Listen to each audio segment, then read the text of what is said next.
goals. Morocco 4 goals conceded so far. Senegal, on the other hand, 3 goals, yet both teams have scored 6. So it's about managing those spaces, the defensive discipline as well, and who can really take their chances.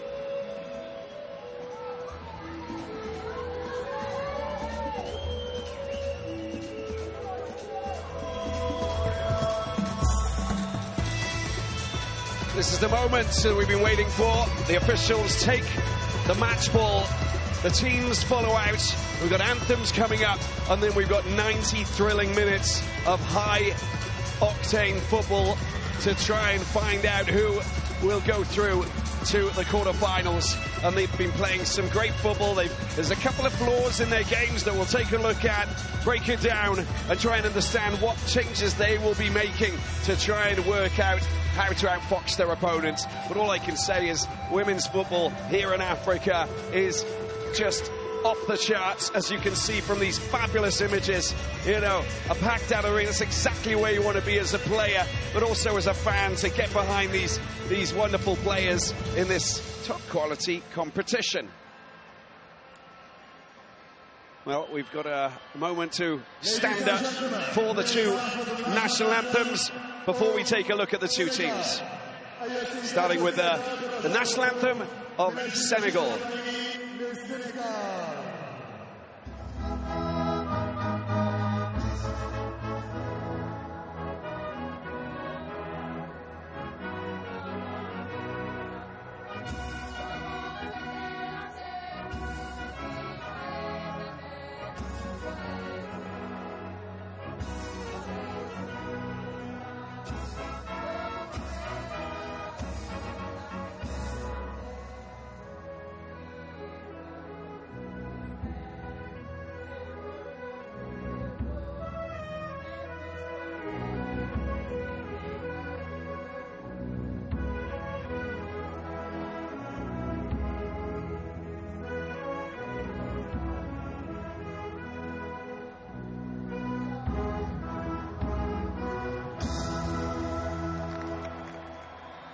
And now, national anthem of Morocco. اللحظة مع النشيد الوطني المغربي.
Passionate singing from the fans and a lot of passionate supporters to get behind these 2 nations who are just going to be getting locked into a battle over the course of 90 minutes to try and get points. Senegal, well, a draw or a win would probably suffice for them to move through to the quarterfinals.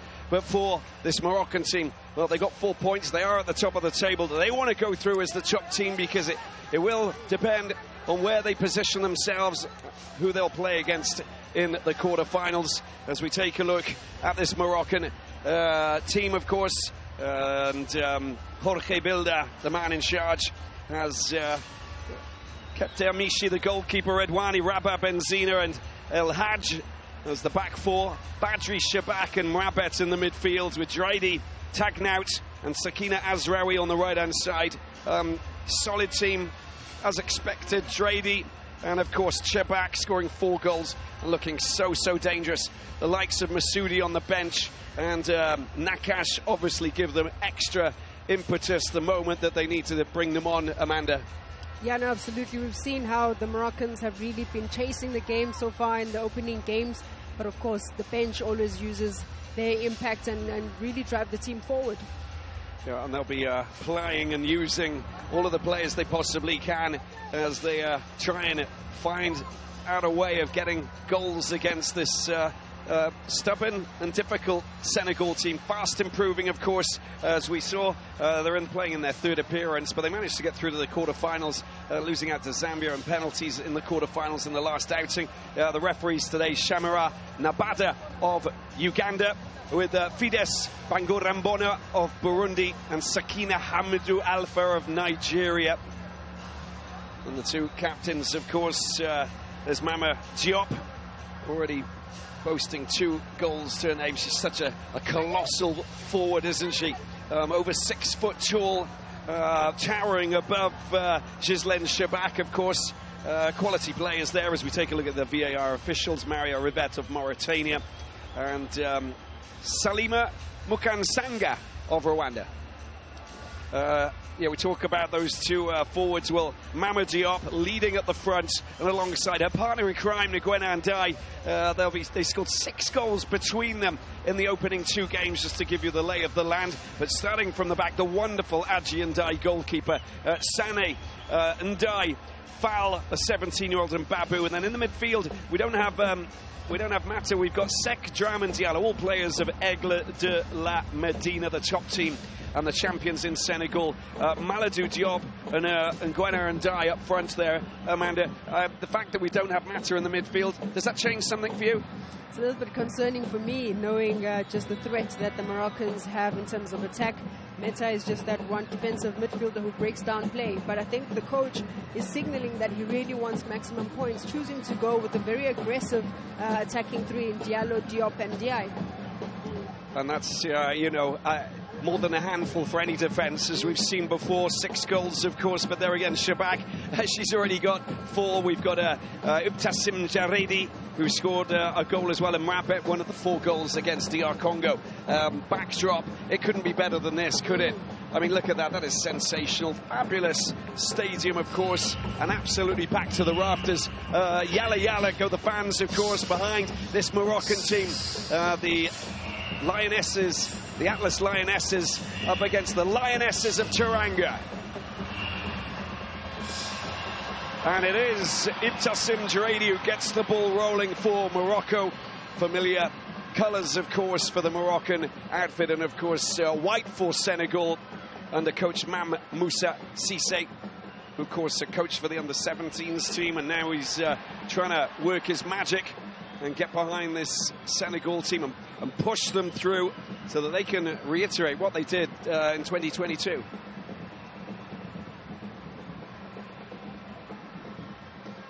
Interesting second round games that we saw right across the 3 groups, in fact. Just finishing off, and South Africa with that 1-1 draw against Tanzania. Got a player down over on that far side, just getting back up onto her feet, and Nguena Ndiaye. And a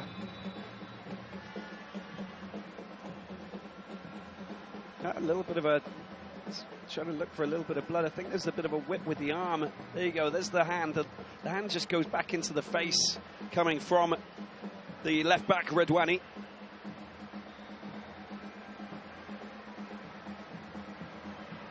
Nothing deliberate there, Amanda, but the fact is that, we do have physical teams here. We always compare the strengths of Senegal, of course, as we see Jorge Bilda, the man who led Spain all the way to FIFA World Cup glory in the last edition in 2023, and coming up against him, Mam Moussa Cissé, of course, the coach man who's now in charge of this Senegal team.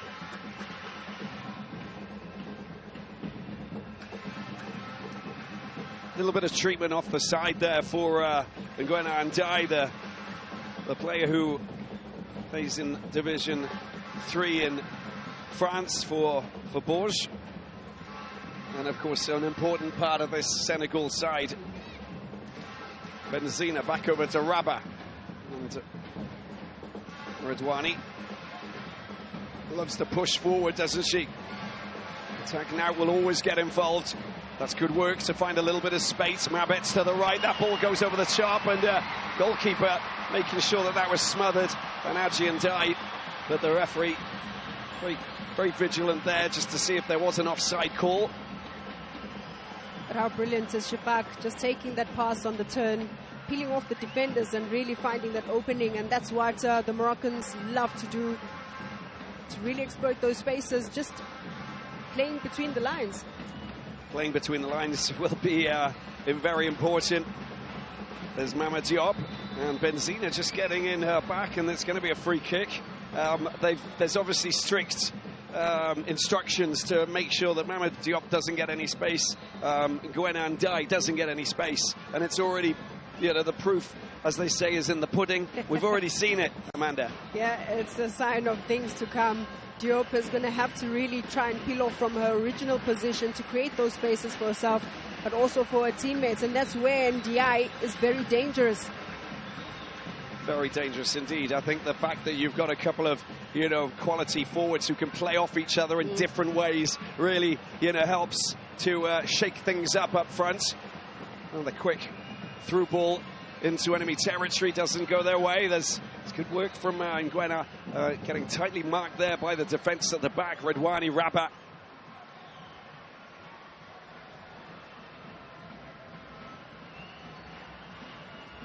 And we talk about the age of Essatou Fall, just 17 years of age, of course, and playing like a veteran. For Morocco, they've got someone who's 22 years older than her, in Aziza Rabah, who's been at Asfar, top team in Morocco since 2012, but experience in the back, of course, just enables you to understand exactly what you're meant to be doing. And, you know, with a player like that who's still got a lot of zip about her, Amanda, you've got a wonderful player who can help out the youngsters. Yep, good combinations and maybe pairings in the centre back and the defensive roles.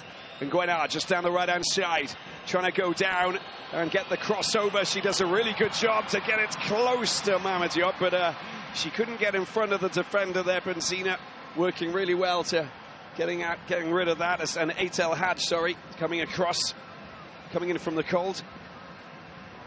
Apparently, Eitel Hadj, the right back, she's the voice of reason in the changing rooms, of course. Great leader as well.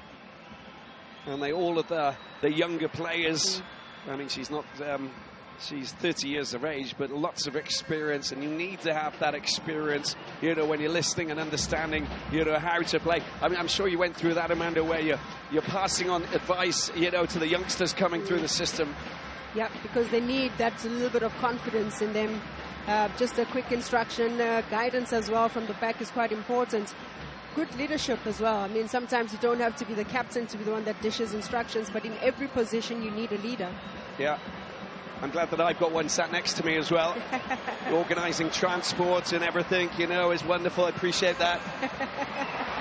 A great opportunity for Morocco, right in front of goal. It's been set up. Will the shot come in? Oh, it's well blocked, isn't it? And cleared. And there you have first good scoring opportunity. Adjian Dai coming to the rescue. Shot coming in from Uzrai, left alone to get that shot in, but couldn't quite get it underneath the goalkeeper. And there's a foul there just on the halfway line over on that far side. And there you go, the frustration there.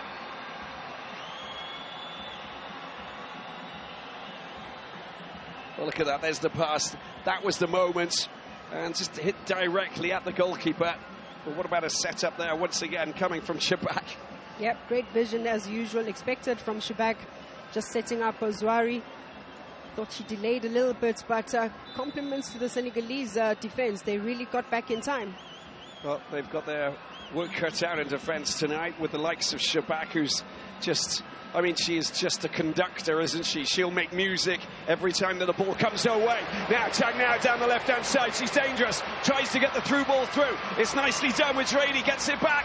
Oh, the ball into the penalty box. Just goes straight to Adjian Dai, who just smothers it and diffuses the danger.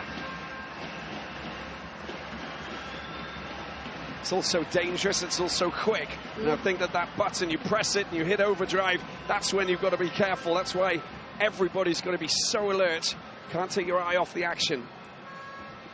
I think this is the best approach for Morocco, to really try and assert themselves in the early stages, because they've already conceded twice in the 2 games they've played in the opening 15 minutes. Certainly areas of improvement for them. Yeah, that doesn't happen, does it, all the time? And here it was, they've never lost a group game as hosts of WAFCON. 3 wins and 2 draws. That was the moment that there was a little bit of contact, and that's the yellow card that came out, and the frustration there coming directly from Mourabet. Scored that penalty, one of the 4 goals against DR Congo. I think these days pulling off the jersey or pulling off the shirts is really a bookable offence. Oh, definitely, you know, because it's you know, it's very blatant that you're trying to do something wrong. The ball comes out to the right-hand side, and it's laid into the penalty area. Oh, they left the ball behind, and the flag's gone up. And that should come to an end pretty soon. Referee Shamira Nabada of Uganda finally does blow the whistle. And that was a golden opportunity. Let's have a look at this again. Yeah, they worked it really well. That was fantastic work over on the other side from Sané, just to move a yard back. That step, well, that basically took 2 players in an offside position. Ozwari doing well. Just saw how she opens up and really tries to stay onside and breaking that offside line. But of course, the likes of Juredi, Shabak getting in each other's way, but that's a clear identity of their playing style. They want to send it out wide to give them the width, and then give them the cross, a low cutting cross. I don't think Jorge Vilda will be too concerned about that, because they're getting into pockets of space. Oh, that's a really firm challenge there to try and get in the way, get hold of the ball. Steaming in there like a locomotive from the right side came Nguena and Dai, and nearly pinched the ball and provided their team with a goal. And these are the lightning fast moments that we actually see Senegal. They just accelerate. They scored goals, you know, even with the assist coming from Adji and Dai, with that goal that came all the way down to Mama Diop from the goalkeeper without touching a single player. It gives you an idea of, you know, how slick this operation could be. Ball comes out to Ozwari. Ozwari on the outside, nicely done. El Hadj picks it up, first time cross, takes a deflection. She might get it back. Oh, wonderful challenge in the midfield from Diallo. And that's just dealt with at the back. It's smartly done to get the ball back to the goalkeeper. And it goes long, very long. This is the danger, isn't it? Benzina forced to just get the ball out wide to Redouane, but that was the kind of assist we saw against the DR Congo that led to that goal that we talked about a moment ago. Yeah, Meta with 2 assists, as well as a central or defensive midfielder. They're always looking to play the direct pass in from midfield over the top. That's where Diallo becomes important. The danger is here. Oh, that's just a firm challenge, isn't it? That's one way to block Nguena as she goes on a little bit of a wily run down that right side.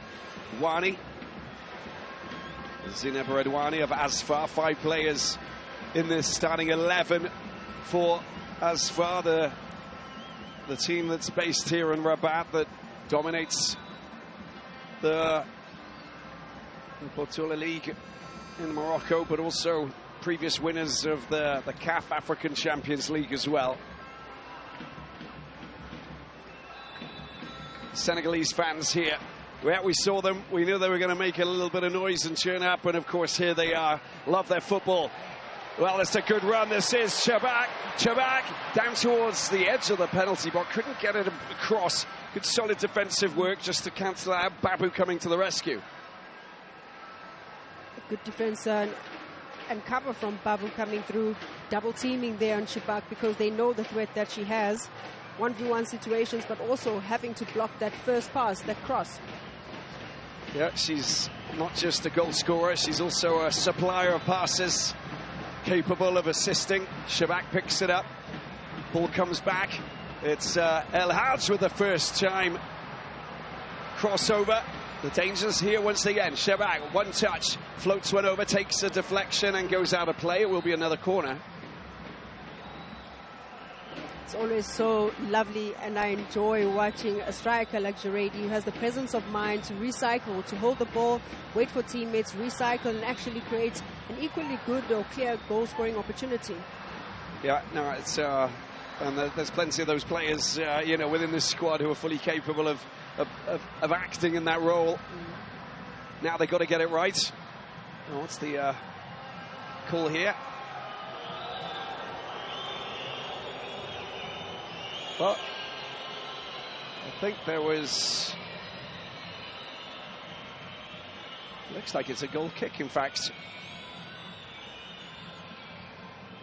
So it obviously didn't...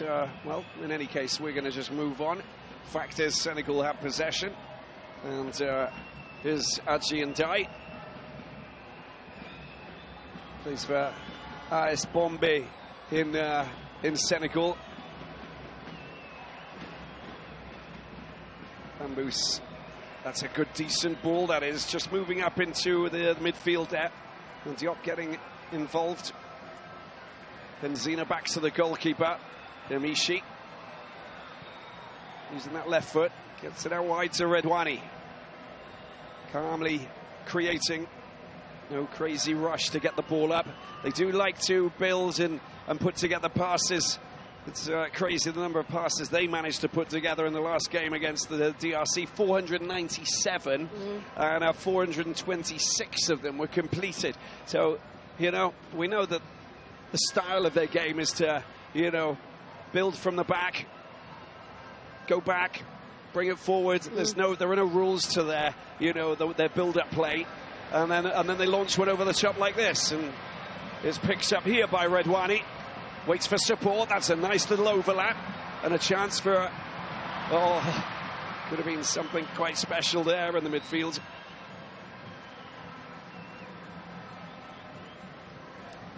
Ever so dangerous. Moving up into position, Ouzrahi.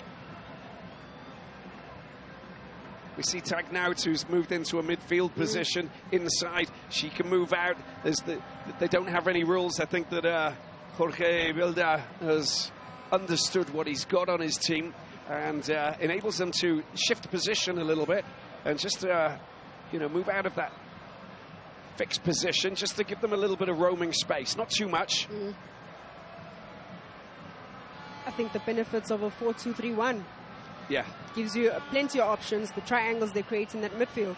Senegal in the midfield looking to try and get the ball out. Well, that's a very dangerous ball. It is indeed. Senegal go for the shot. It's just gone wide, and that was sumptuous play, and had to come from no one else than Nguema Ndai, because she is ever dangerous. She finds a pocket of space out on that right-hand side. You can't leave her alone. That first touch was beautiful, and that wasn't a bad effort indeed, was it? Not a bad effort indeed. Ndai becomes very dangerous in these sort of positions. She holds the line really well, times her runs. And once you just lose sight of her, she peels off very nicely from the defenders. But Diop there should have just been, I guess, a little anticipated the run to try and get into a good goal-scoring opportunity.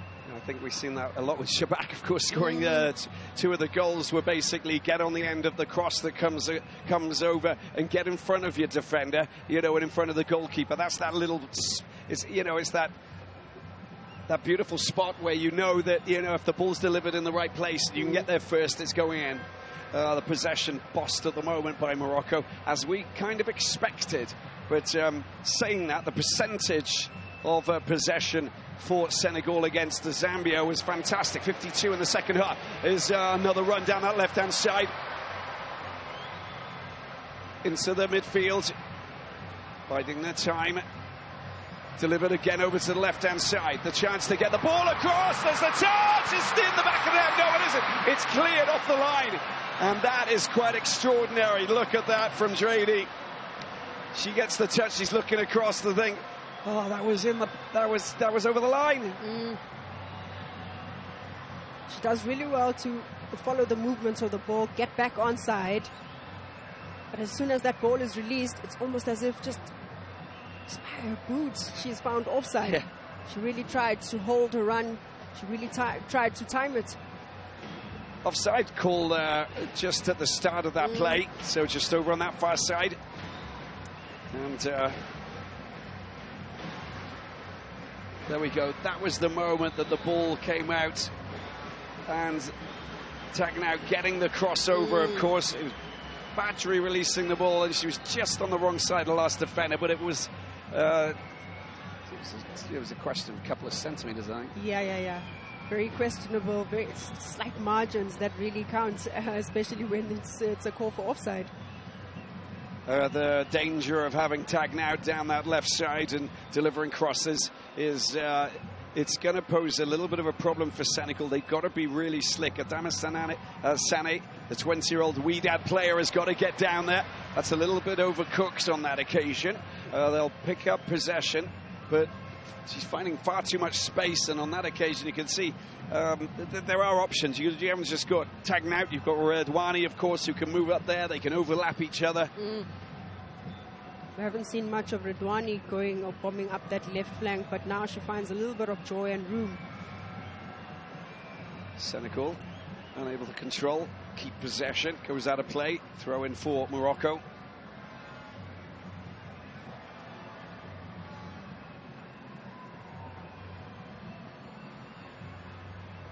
Last October they played a friendly together. This is better from Senegal.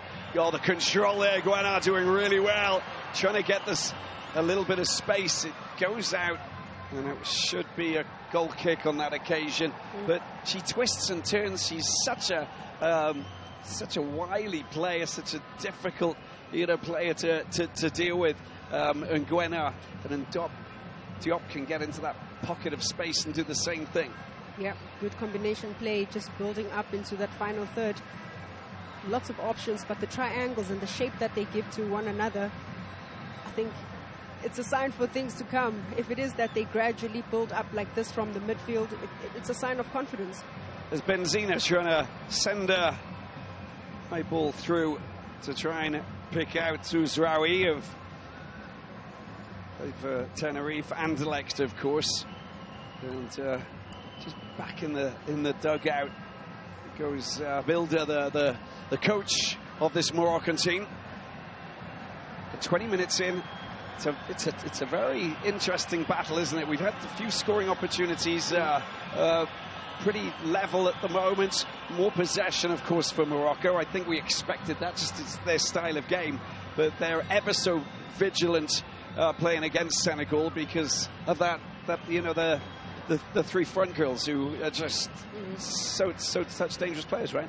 Yep, speaks to the dominance and just the control they want to have on the game, dictating the tempo, a gradual build-up as well from the back, very patient, but once they cross that center line, they always just pick up the pace with darting runs into the final third. There's Morabet just pinching the ball, getting it back to Rabat, who does so well over to the left-hand side. This is the danger. Well, just showing a little bit too much. They kind of closed up the space there, but Morocco pinched the ball back once again. Free kick in the middle. No goal scored here at the Olympic Stadium in Rabat. This is where we will see the final of this Total Energies Women's Africa Cup of Nations 2024. That's Drady. Look at that. Such a sumptuous touch. Foul just getting caught. Yeah, but look how far she's dropping deep into that midfield because she wants to make sure that she gets on the ball, but also those unexpected runs from Shibak taking up the position. Yeah, and just she goes left, she goes right. It's a very strong challenge, that is, and a little bit too far. Well, they still get possession, Senegal. That's good work at the back, of course, coming from Aziza Rabat. I talked about, just showing the youngsters how to do it, racing across there and getting ahead of no one else but Gwenar Ndiaye, of course, who has legs. She can run. And I think Rabat will then have to depend on the likes of Rabat to give her that rest defense if she's going to be sucked out or pulled out in that position following Ndiaye, which is good, but sometimes she can really go far, so that rest defense really comes into play. I love, the experienced players who have just, seen so much, when they decide that they can go on one of those surging runs, out of defense. I just, it's, come on, it's a lift for the fans, isn't it, for the crowd. Challenge over in the corner, no free kick. Into the midfield it goes. Oh, that's a great ball. Now, onside she is. Let's see where this is going to go. Tag now.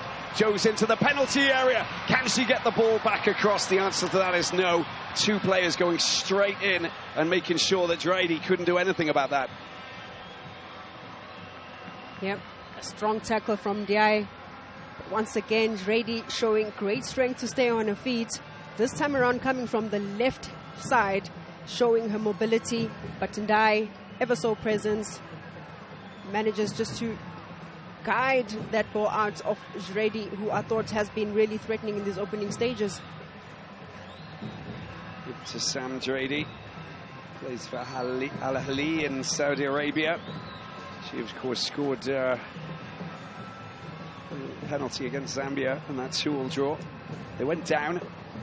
You mentioned it, Amanda. They went down 1-0 and scored and managed to get a goal back. This is Senegal on the attack down the right-hand side. That might be a free kick. And just in a very dangerous position there. You can see that was nice from Adama Sane, just going on a little bit of a move, you know, moving past 2-3 players. Good touch. That was the just clattering into her, and she does go down. This is a very promising position here for Senegal, and they've got big, tall players, remember.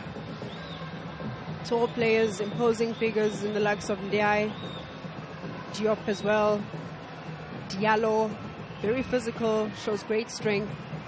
Now it's just a matter of giving or delivering a good pass. Well, that's the discussion. Sane there, just communicating with Babu, and then I'll move over into position. Let's see where this is going to go. A lot of movements. We've also got Malado. We haven't seen too much of Absato Malado, the 20-year-old Galatasaray player. It's all about movement. Off the ball here. Find that pocket of space. Always like to see a player at the back. There you go. It comes into the edge of the penalty. It's gone right over the shot and really out of trouble. Spoke about the importance of the weight of the pass. In that situation, if the game is equally balanced as it is, you really have to deliver a good ball inside the box. You don't know how many chances you're going to get, you know. This no one will want to concede a goal, of course. That's just letting her down. It's going to go out for a goal kick. But we've seen games where teams have just taken each other out of the equation. And that could happen here. You get a chance for a free kick in a good position. You really got to take advantage. It's got to go. The goalkeeper's got to get into action. You have to make that happen. And just floating one over the top maybe not have been the best idea. You know, even drilling something in really hard to cause confusion and chaos, because that can go anywhere as well. You hit those low free kicks, especially at that angle. In any case, it came to nothing.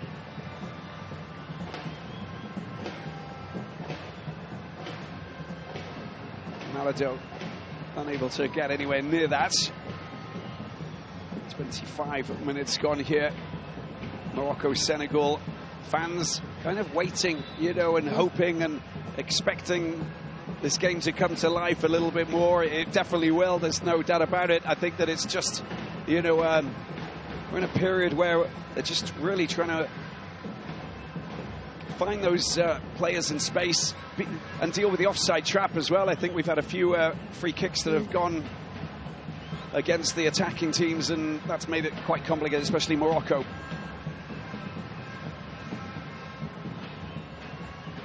Malado unable to control that. There's the tussle in the midfield, and no advantage being played. Free kick again, and this time you can see Badri's down there. Saleh-born midfielder. There you go. That was the Marbet came in first. No foul there, but that second complaining. Oh, I didn't do anything. She's certainly guilty. A challenge from behind is always very dangerous, but you're going to expect those sort of tackles in midfield. The likes of Diallo, Drame, Sek as well. They put in a high pressure in the midfield, really trying to block the likes of Badri. It's party time here in Morocco. This is one of many major football competitions that are going to be held in this fabulous North African nation. And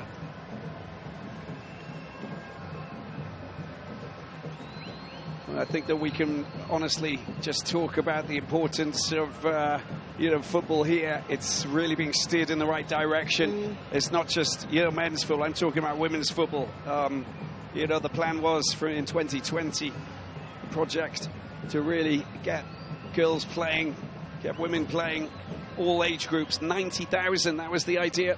Just push it forward, and I think that 5 years on, we're most definitely in a position where there's lots of new teams that are just sprouting left, right and centre across the country, making it such a great place to come and play. And I think, the daughters can now actually talk. The parents are saying that the daughters, it is a profession. You can become a footballer. These are not just, hypothetical dreams. It's reality. Yeah. I think it's for all the young girls who dare to dream. It's about representation. You have to have a reference. It's role models. And I think off screen or on a shot on our big screens, we saw Mrabat's family coming to support. Just emphasizing the importance of it's a family affair, but for all the young girls who dare to dream. That's brilliant. And, I'm sure that all of the players here from Morocco, they got the family members right everywhere. Ball comes across, it's been diffused, kicks out quite high, and it will be a corner for Morocco again, just pushing forward, making life a little bit more complicated. Again, Oulamata and Dai deals with it. Now, look how many players, look at the Moroccans, they're just really queuing up on the edge of the penalty box. This attacking threat is real. They've got to diffuse this Senegal if they want to just keep a clean sheet on this occasion. Tagnout comes across, Fatima Tagnout, it's taken quickly, comes back, first time ball into the penalty area. Oh, a little bit of spillage, but second time, Aji and Dai deals with it. The confidence of the defensive organization in set pieces for Senegal, choosing to go for zonal marking in this case, which allows them for that long ball when it comes through. You almost have a security or a gate, a block that's protecting the goalkeeper and Dai to make sure that she has the extra cover she needs, but also the space to come out for those kinds of balls. Well, they won't be too happy with, the scenario against Zambia. They went ahead and then they finally lost 3-2, which is the first time that they've actually gone ahead and lost a game at WAFCON in the 3 attempts, 3 appearances. They know that they've got a few issues, and I'm sure that's been discussed. I think that Oulamata and Dai won't be happy with one of the Banda goals, of course, for Zambia.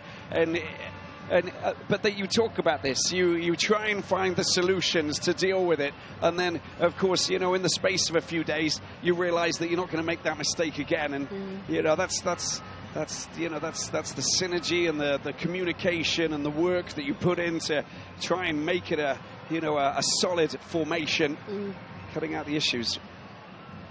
Yeah, absolutely, and I think it all starts with minimizing the mistakes. And you look at a Moroccan team who are 30 minutes on the clock now. You see better defensive organization, better synergy, the communication as well, the confidence even from the goalkeeper Mrishi. Nice work there from El Hadj and Ouzraoui. That will be Ouzraoui gets fouled by Malado. The yellow card comes out of the pocket of Shamira Nabada. To be a little bit careful with the yellow cards, especially going through to the next stage of the competition. There you go, physical, and she went down, breathing in pain.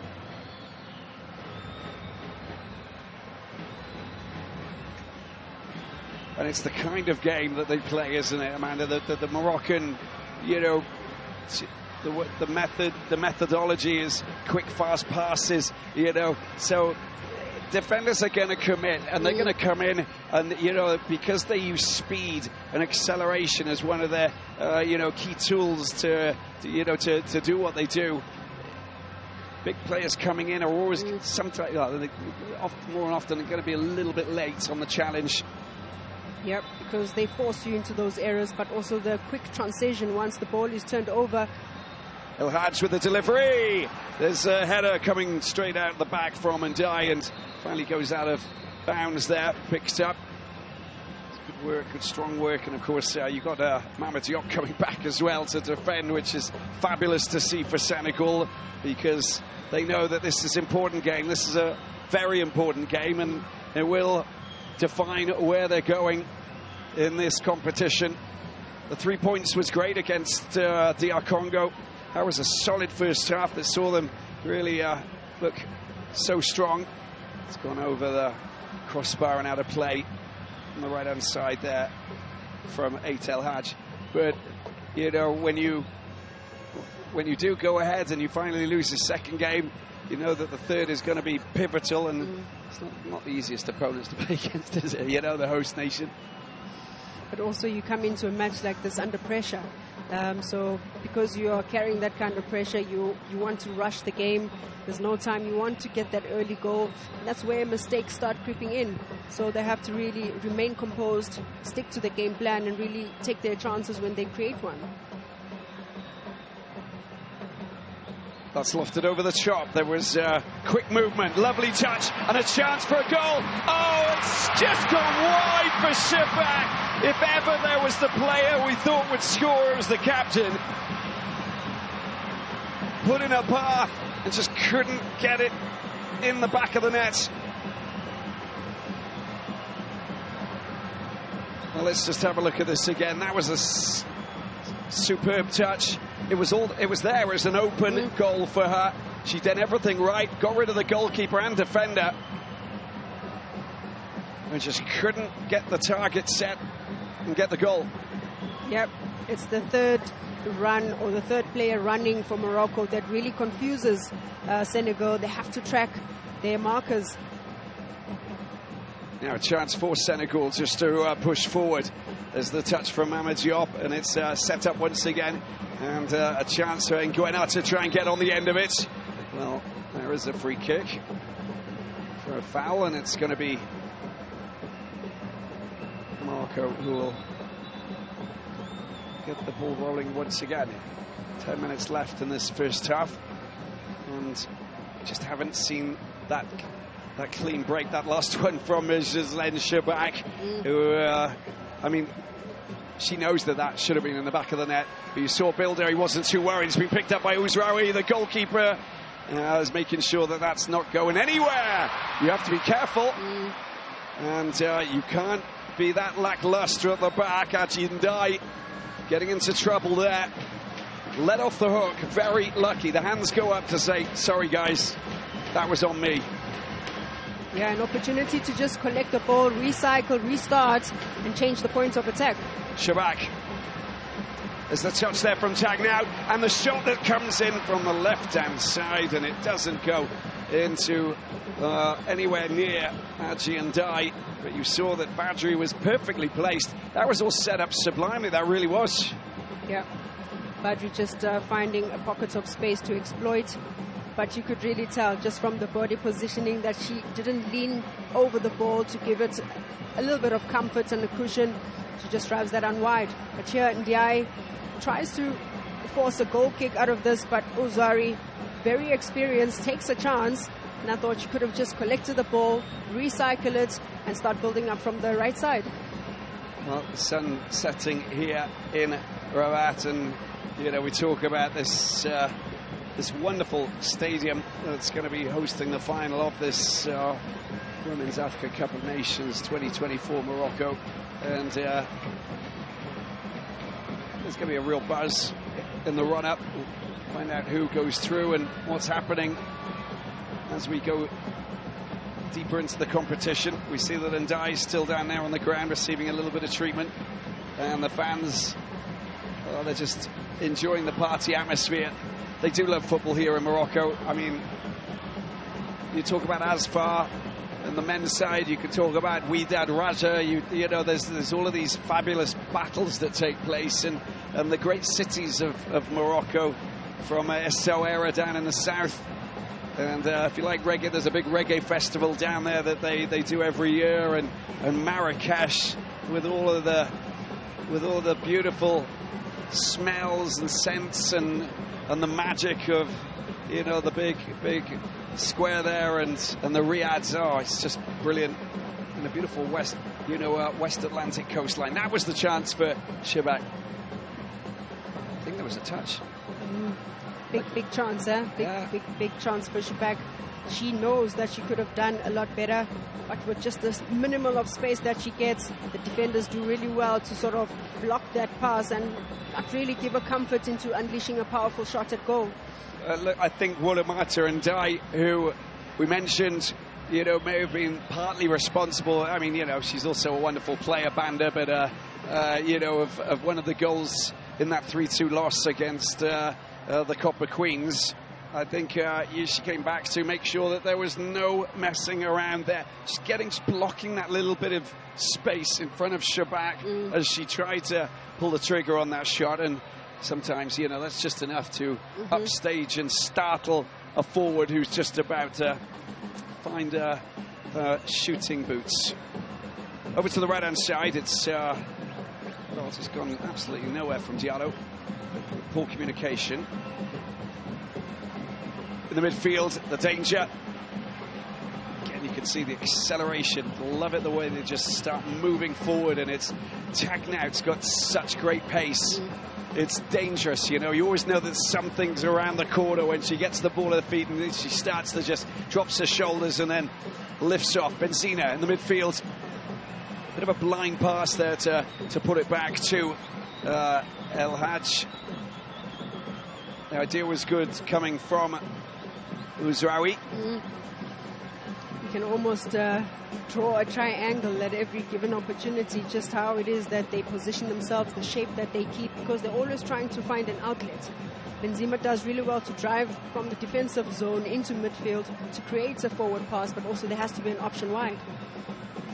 Well, they also know that, you can't just, it's not by taking on one-on-ones that they're going to win possession. This is picked up by Uzraoui. She's gone down to the right-hand side. Doesn't have much support. Left foot gets it into the path of Drady. There's the shot coming in. It's taken a deflection. It will be a corner. Well, every single time she's there, Shabak is just everywhere. I don't know. I mean, it's as though she's been cloned.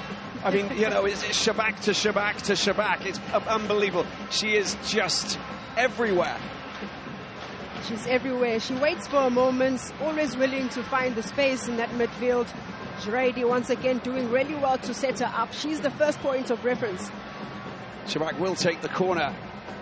And there's the option of Tagnout just racing down to take a short corner. But let's get the referees just trying to sort out a few shenanigans in the penalty box. Mabet getting caught up, and there you go, the hands up saying, no, I didn't do anything. Come on.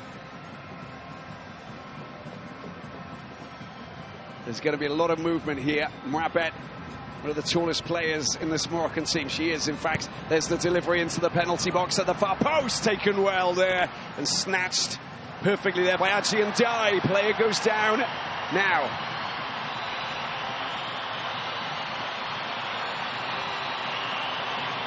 See how the referee reacts to this. Fans not happy. And holding the side of her head. Well, that's not okay. That's not okay from Adji and Dai. She's in trouble. There was absolutely no reason for that. And she might be in hot trouble here.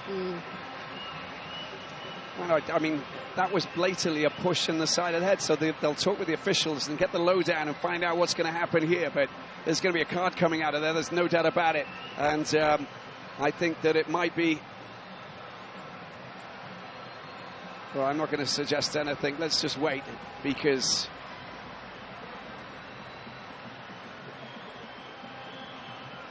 So the point of contention usually in these situations is, as the striker, you really try to block that immediate pass forward from the goalkeeper, but you are standing in a way to try and release that maybe a counter-attack, your point of obstruction. But it doesn't justify the young goalkeeper and Dai to have a clear extension of the arm onto Draidy's face. Yeah, it's just, you don't want to be getting anywhere near the face or anything, but yeah. The quick throw out you know, the release of the ball. Yeah. Players get in the way. That's what they do.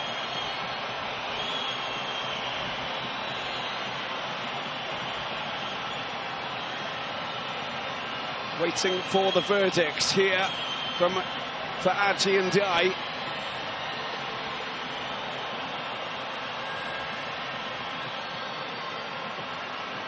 Tassim Drady. And the coaches wait patiently as well. Just over 2 minutes left to play in this first half. A little bit of drama to wrap up the first 45. And a bit of pressure on the shoulders of the officials here. Shamara Nabada of Uganda,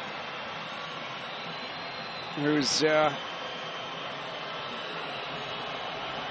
communicating with the VAR officials, of course. Mario Rivette of Mauritania, Salima Mukansanga of Rwanda, and it is going to VAR.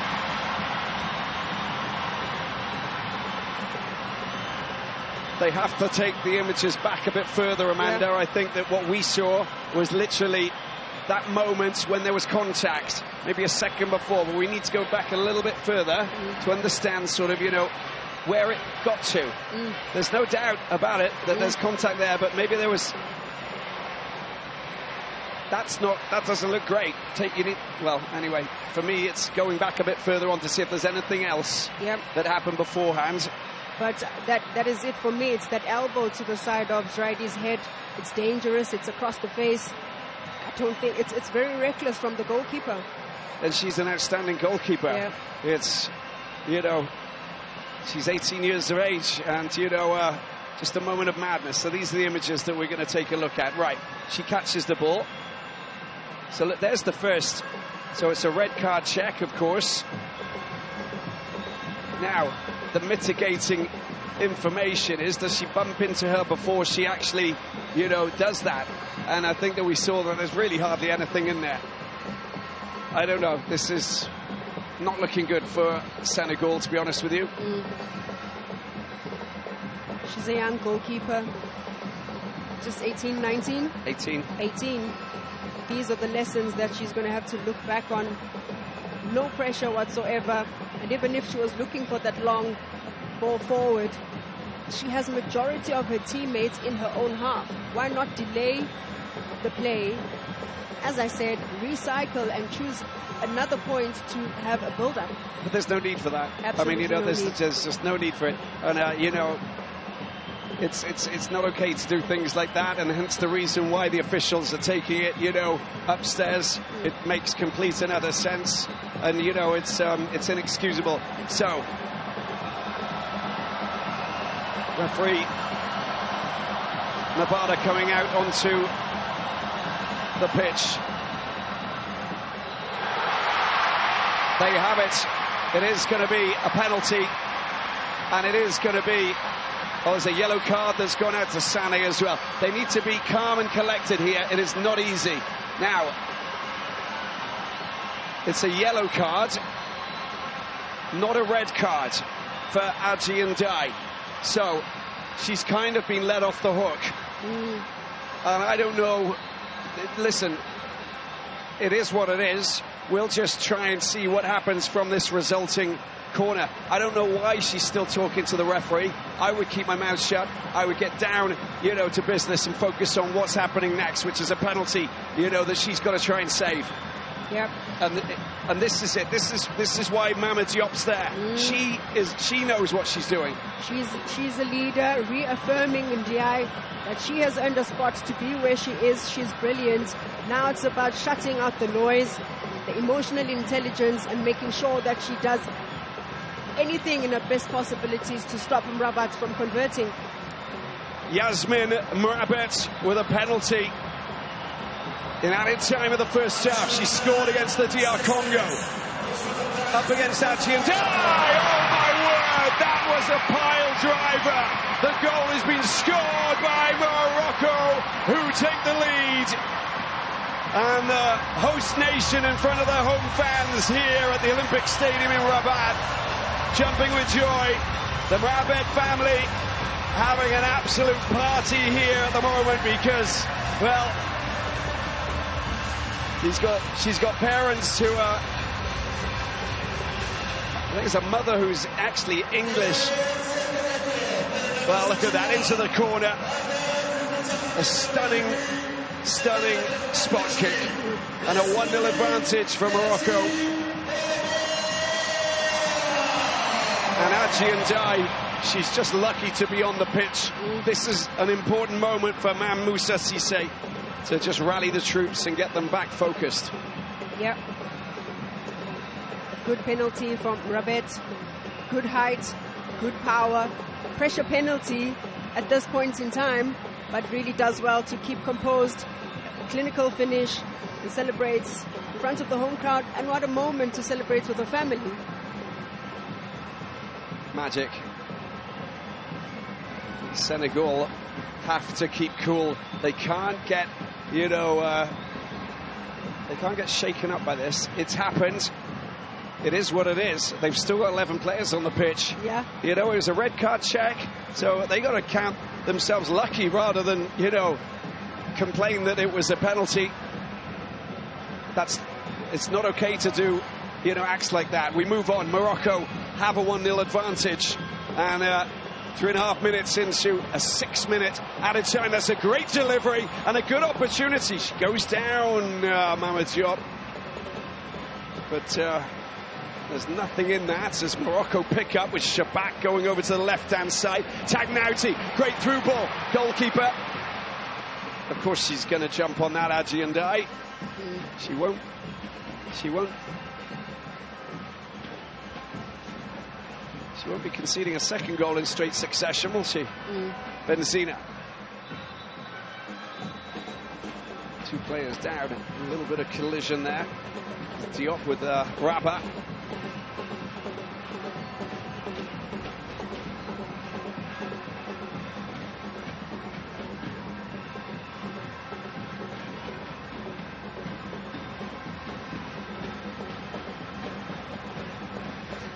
Well, the hands go up. You're not allowed to put your hands up, but let off the hook, Rabat, on that occasion. You've got to look after and try and deal with a very tall player there, and Mamadou Diop, of course. But she hasn't had too much ball today. And Gwenard's had a little bit more. Sorry. I think we spoke about just the absence of Meta in that midfield, and I think a strong, imposing figure that can really drive the team forward. There's a chance. Well, poor clearance, just giving them the chance to get a shot in. Dram, who's getting an opportunity. Picked up in the midfield is Diallo.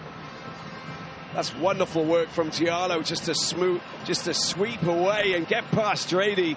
Picked up in the midfield. And just unable to just keep that ball and sit on it. They haven't really had possession, have they, Senegal, in the first half? It's been complicated for them. Trying to get the quick ball up rather than work it. Is Tagnout over into the Shabak. Her first touch. It's letting her down, but she's still in possession, gets a shot in. She does absolutely everything right, doesn't she? Picking the ball up on that right-hand side. Ouzraoui inside of the penalty box, puts it on her left foot and tries to curl it around, goes high and wide. But it was a good option. But Shabak getting in front and behind the defence. That first touch, and then she just couldn't really. Maybe she should have gone directly for a volley. I think she had Rabet just behind her. She could have just laid one for her. But I guess she's feeling a little bit confident and really fancying a chance at goal. The half-time comes to an end here at the Olympic Stadium in Rabat. And, well, there she is. Rabet with a finely taken penalty in added time that offers Morocco a 1-0 advantage. And they, with that lead, move top of the table ahead of Zambia, who are also in the lead against DR Congo. Senegal with plenty of work to do.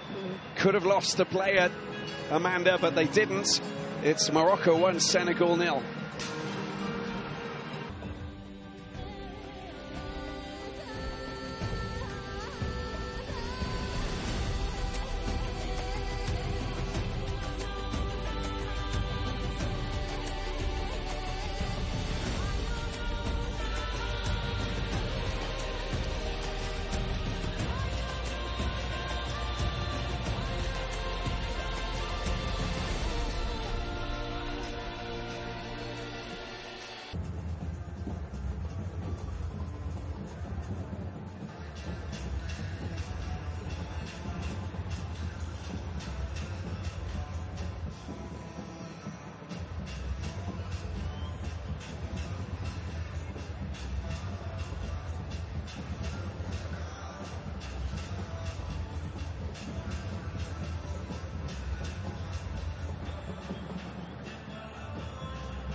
Welcome back to the Olympic Stadium here in Rabat for this Group A encounter. Second half, Morocco, Senegal, and Ouzrari coming off, and Iman Said will come on to replace her.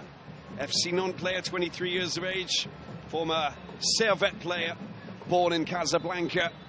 And so we get the game going. A 1-0 advantage, a penalty scored by Morabet, Yasmin Morabet of FC Valence in Spain. And right in a controversial, drama-filled finale to the first half. Oh, it's been threaded through. Shabak is here. That's a tag now, trying to get the ball across. Oh, my word. The goalkeeper comes to the rescue. And Adji and Dice with a little touch, just enough to get rid of the ball, and then finally a defender cleared it. But that could have gone absolutely anywhere. And a little bit of a shake-up in the defence there. Amanda Dlamini, tell me, that shouldn't have happened. That shouldn't have happened. Once again, this opening second half, that's where players usually have a lapse of concentration. They need to stay switched on.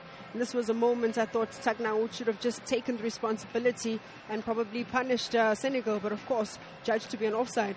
But there's such a team, you know, there's such a team of players who play, you know, together, that they always try and look for the better option. Yeah. But you've got to be a little bit greedy at times.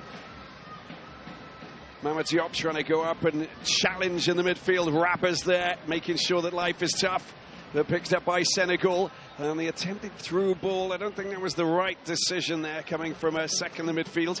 Comes out to Tagnaout, and they go again, working that magic. There is Badri, another Asfar player. They can't be at 6s and 7s at the back. They've got to communicate a little bit better, and they've got to be more clinical and decisive, Senegal. Otherwise, they'll get exploited every time. Yeah, they have to play with a little bit more conviction. I think they're still a bit rattled up from the first half and the penalty, but they have to now recover. It's a second half. There's lots of opportunities. There's still so much more time, but they just need to believe in themselves and really take the game to the Moroccans. It's also, you know, it's about channeling that energy, you know, making sure that you remain positive. Tang now picks it up, through ball once again. And again, there she is, trying to get the ball out to the ever dangerous Radouani, but Chebak ever present as we expected. It's, you know, for me, it's not just in the midfield. It's forward. It's, you know, in defence. She covers so much ground, Amanda. It's just impressive. Yeah, very impressive. I think playing as the second striker just behind Ajraidi, they have this good sort of telepathy and understanding between the two. If one goes high up, the one drops a little bit, but also making sure that you have the presence of mind to take up the space. That's why she's always having those darting runs into the box, and she's always free. And, you know, they're the players that you love to have on your team, and I'm sure that Jorge Vilda will, you know, she'll be the first player to put down on the starting 11, because, you know, that with her, you've got someone who is, you know, we talk about players with engines. I mean, you know, she is just like sort of, you know, she's got the engine that enables her to just make sure that she is present everywhere. Ideal enough. And in 2022 she played much more of a reserved role, coming from way too deep as maybe a double pivot where Mrabat is playing, because she enjoyed spraying those passes. But now the coach is saying, we want to shift the responsibility to you become the second attacker, because of just the precision and how clinical she is in front of goal.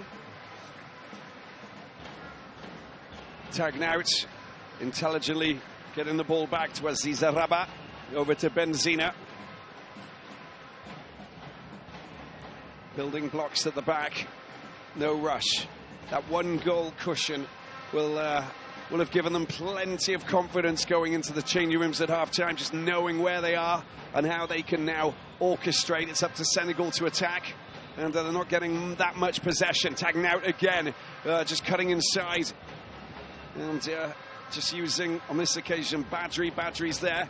Badri goes again, Tagnaout. This is wonderful work off the ball as well. Mabet gets the ball over to the right-hand side. There's danger. And unable to just release that pass was Said. Otherwise, you know that could have been another goal scoring opportunity.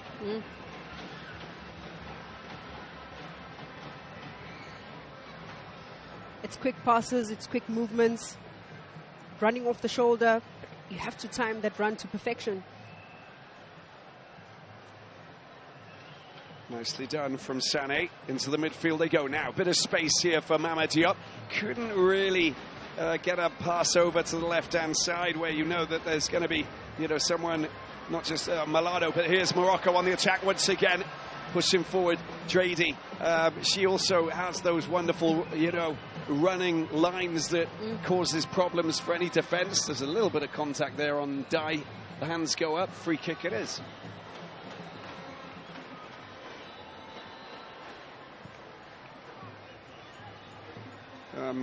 Chebak, 7 WAFCON goals, the most by any Moroccan player in the group stage. And in 5 consecutive games, level with Perpetua Ngwacha of Nigeria back in 2010 and 2012. What a player. What a player. And they too have similar sort of styles and just the body in terms of how they just glide through that midfield. Playing with lots of finesse as well, but yeah, very I think outstanding stats for Chebak. Just at the Congo game alone, there were like 7 shots on target for her, and 5 of those were from Chebak, and she converted 3. I mean, those stats, that's the when we're looking at data in the modern game, that's the kind of numbers that any team will say, I want her, I want her playing for my team, because that's just prolific. Yep. Speaking about conversion rate, that's where it matters the most. It's exactly that. Sometimes you talk about strikers, and the more shots you take, the better chance you'll get a goal. And if you take 10 and you get 1 goal, that's already a bonus. Stats are much better than that. Here we go with an attack from Senegal, and that was just a decent challenge from Rabat. I don't think that there's anything in there. It looked a little bit dramatic, just in the way that she flew over the top in Nguena. That's good work from Tagnout. Look, she's ready to go again. Tries to go for the nutmeg. A sneaky move to try and go between Wulamata and Dai's legs. Oh, but what a touch from Drady, just spinning off that defender, off the side of her boots. That's what we talk about when you talk about finesse and the flair. Yeah, it's great to see, isn't it? And, that's where we are. We're, it's not just the triangles, but it's also just the small touches. And, when you're boxed in, you have to find solutions. It's not easy sometimes, you know, and there's more players coming and you've got to, provide yourself with some trickery. There's Tagnout. She's got plenty of space. She can turn as well. Tries to get the ball over. That's just a little bit too close to Foul, who deals with it. Again, another solid performance from the 17-year-old centre-back, Issatou Foul. Picks up on that left-hand side. Malado. Ball goes back. It's Babu hitting the 5, big one over, and a chance for Senegal if they can get in there quickly. Well, it's just smothered and dealt with, and I think there's a little bit of contact on the goalkeeper, Emishi, just using the body a little bit, I think, Nguena, hence the reason why there's a free kick. Nothing malicious. I think it was just physical. Yeah, Emishi hasn't really been looking very convincing, I guess, in these group stages. But of course, I think the offside there from Diop as well was found offside. But these are the kind of situations where Emishi needs to come with great conviction, get both hands on the ball. But of course, yeah, that trailing leg from Dai just on the face.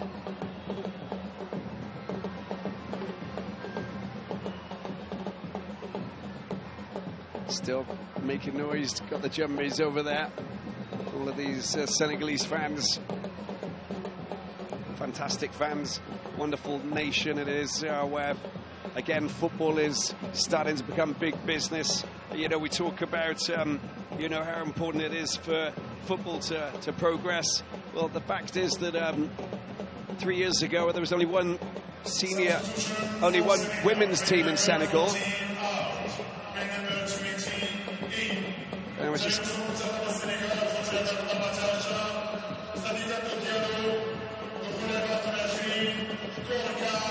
well, there's the change It's foul coming in for Diallo. And it's Corker foul, of course, of Con, central midfielder, plenty of experience, 35 years of age. So for once, we don't have a player from Les Aigles de la Medina in the midfield. But that's okay. Yeah, that's okay. Kokofo, one of the experienced players, senior players from the Senegalese side. She comes into that central position as well. She's a tall figure, very imposing. I think she'll be one of those players you look for those unlocking passes into the final third. Listen, this is what they've got to do. They've got to put a bit more pressure on Morocco, because they've had it their own way in the first half. Now it's up to Senegal to try and do something. That's nicely done. Nguena trying to get past, but Radwani still in possession. Got a great touch. It gets knocked out of bounds. It will be a goal kick, in fact. And the hands thrown in the air by Mam Moussa Cissé. Just want to go back to that one point. Senegal 3 years ago, one women's team. It was the senior team. Now under 15s, under 17s, under 20s. We are seeing growth. We're seeing progression. We're seeing a structure, all helped by CAF, of course, and also FIFA. And you know, there's the future's looking bright. Future's looking bright indeed. There's African schools competition as well, and that's why it becomes so imperative that you start investing in those U17s, U16s, all the way up, so that you sort of try and close the bridge, or bridge the gap, so that once the players are exposed to international football, it's easier. Here's a chance for Senegal. The ball comes across. If they can get a shot in, there's no free kick. It does get picked up over on that far side as they try and find solutions here. Diop all the way over. The high ball comes over. And Nguena in possession, gets the ball back and floated over by Sané, dealt with by the Moroccan defence.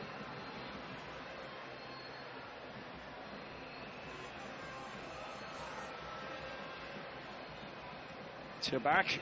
Well, it's just too easy for them picking the ball up, and again you can see that there's danger. Strady coming across. Tagnout picks it up. There's a option for a runner over on that far side to beat the offside trap, but they haven't gone for it. Tagnout and Mrabet back out to Jredi, trying to go through. There's a Tagnout, the one-on-one battle here that's taking place. It's toe poke back to the goalkeeper, who clears it. Adji and Dai.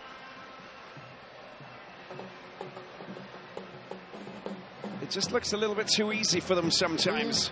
There's the through ball, and this is another good opportunity. Comes out wide, picked up by Redouani. Redouani slows it down. There's the high ball coming over into the penalty box, dealt with perfectly there by Fall, but hasn't been cleared properly. Now Senegal in possession. Down this right-hand side with Adama Sané. Good ball, very nice control as well from Mama Diop of Olympique Marseille. Comes out wide and a chance for them to push forward. That's just running out of space. The challenge was good enough just to force that ball to just not go forward to Nguena. And Tagnout trying to pick up the 1-2. They love those triangles, don't they? They really do. They're fans of trigonometry.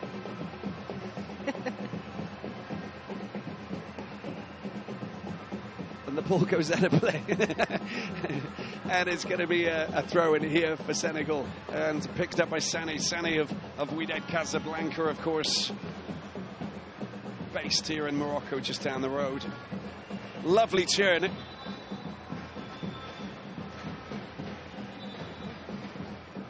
And a free kick. Well, they'll take whatever they can. I think that this is, I'm not saying it's, you know, a purple patch, but they've most definitely found themselves with a little bit more possession. Nice little turn. That was the tag now. Bit of contact there just to just bring down and cause the foul. This is going to be a free kick, lofted in towards any of the big players out the back. Little moment for Amechi to try and, you know, deal with this. Let's see how they handle this, the Moroccan defence.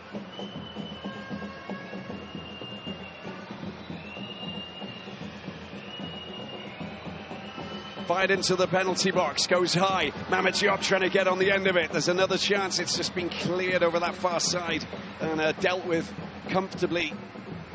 Mabet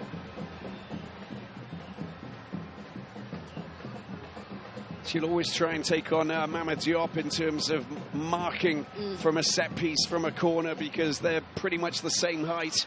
Otherwise, you know, there's a bit of a mismatch. But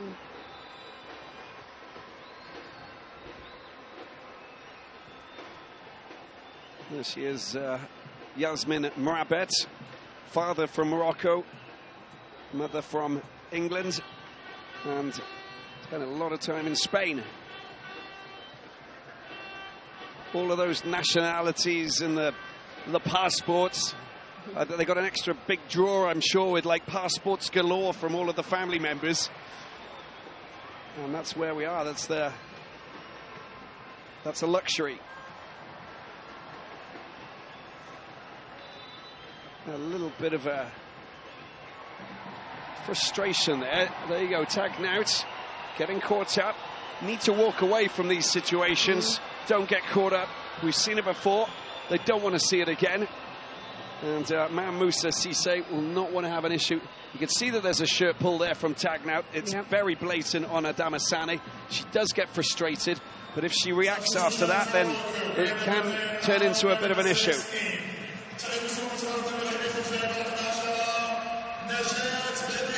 Nakash comes on for Badri.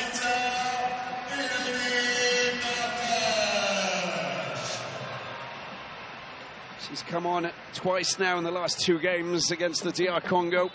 She's coming in and adding all of that experience. She's a fabulous player, of course. Nakash, the 30-year-old, plays for Al Ahly in Saudi Arabia.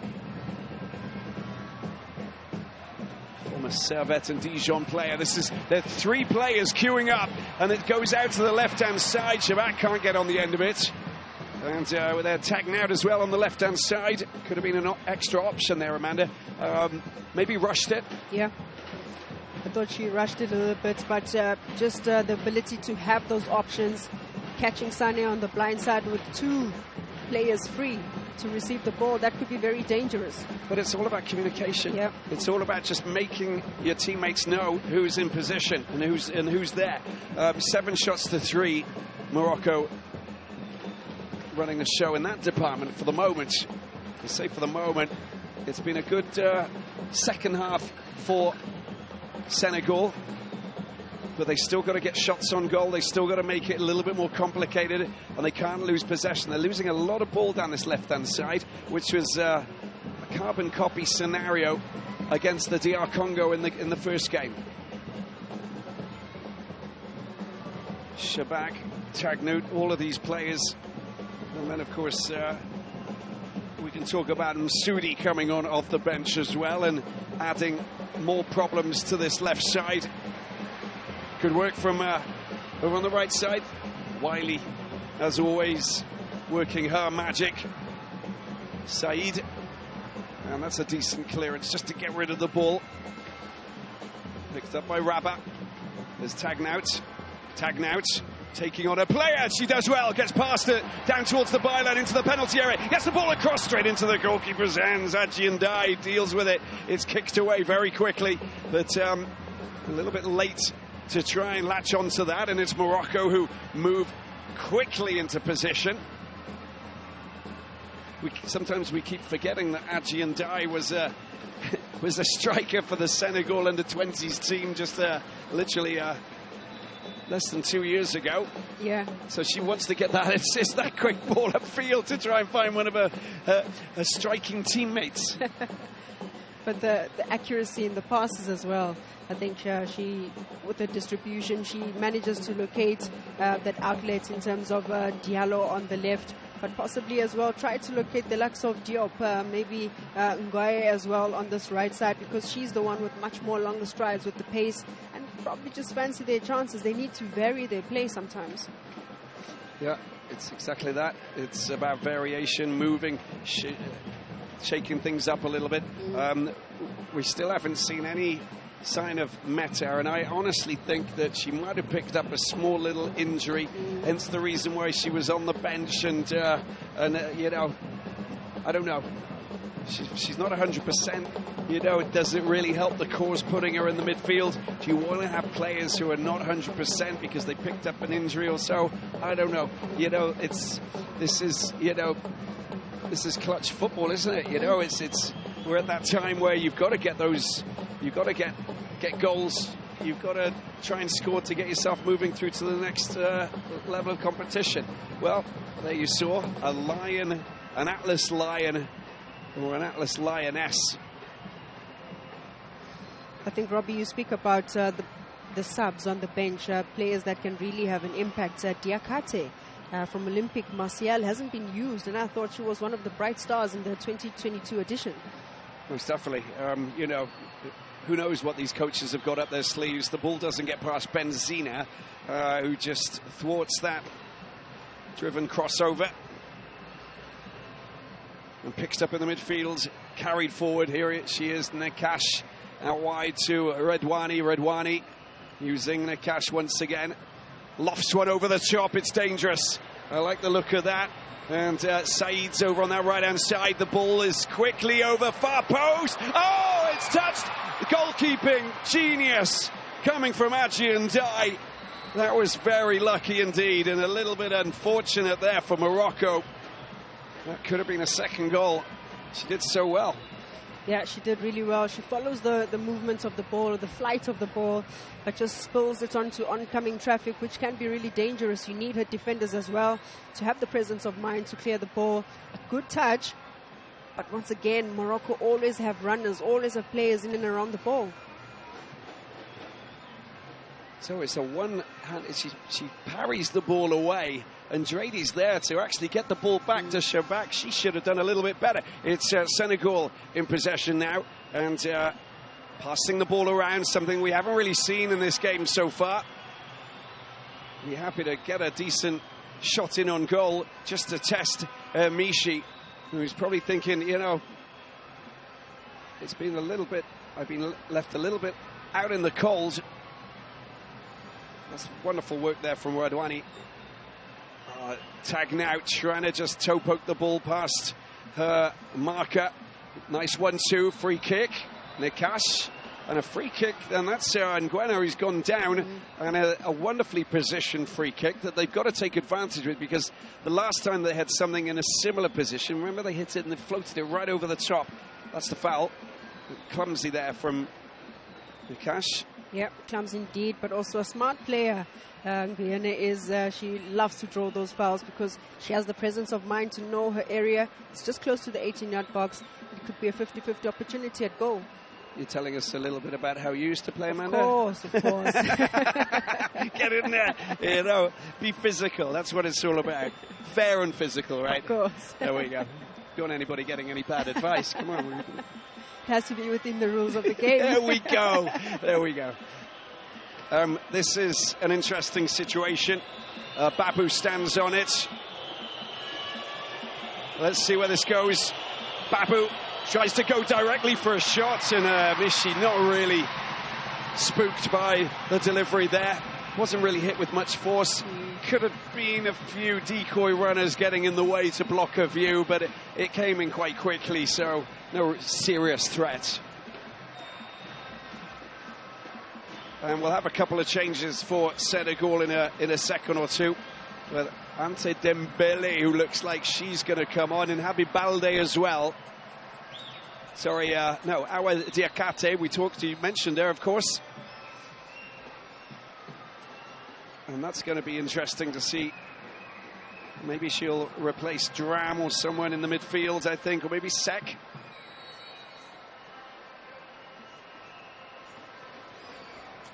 I love playing the guessing game, Amanda. That's a wonderful ball. There's the chance straight in with the shot that goes high. And she just lies flat on the ground, knowing that she was in the ideal. Look at that ball. Took a little deflection. First touch is good, and then she smashes it with that right foot, but it's just gone high. Couldn't keep it down. Felt the pressure of the defender closing down as well. Yeah, good reverse pass there, falling onto Raidi's path. She does really well to fend off the defender, but that shot, I thought she was looking for the roof of the net, but just gets it all wrong. A roof rocket shot. Yep. Here's Nakash looking for the runners. They're offside. A go-go, I think, from that pass that scythed and whizzed between white shirts of Senegal. Flick from Nguena looked good. No one connecting.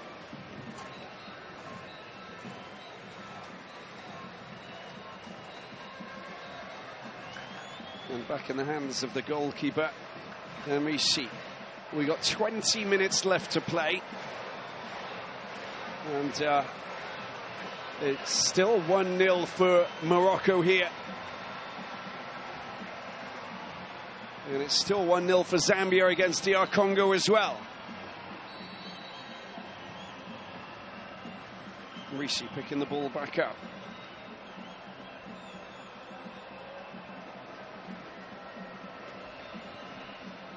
The midfield, plenty of time and space here for Nakash. Nakash over to Tagnat. This is where she wants to be. She loves this. First time ball into the penalty box. Is there anybody there? Well, the shot came in from no one else, of course, than Ghislaine Shabak, but it did get blocked. And there we do. We will finally get those substitutions. Flag went up. There's an offside on Tagnat. There you can see just a couple of steps the other side of a defender. Qualities of Nakash. Qualities of Nakash just coming in. She allows all the front attackers to stay and give them that width, and she just sprays those balls, she sprays those passes so confidently. Dembele coming on for Sané, right back. And Diakate comes on for Dram, as we thought.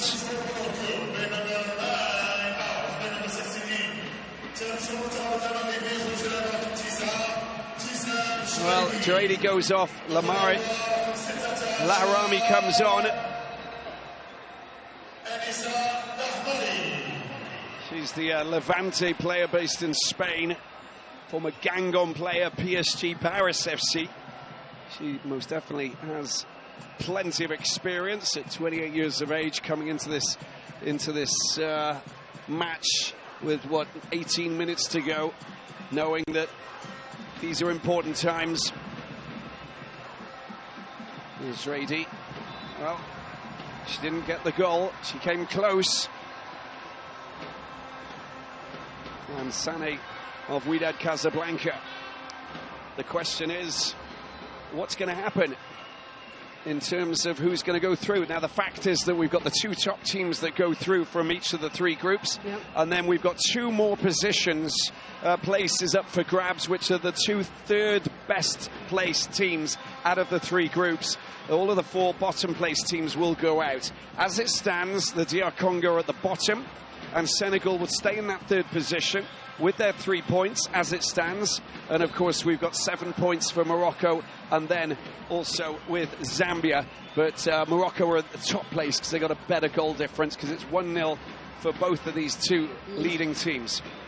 So Senegal will have to wait another couple of days to find out if anybody gets ahead of them, or not.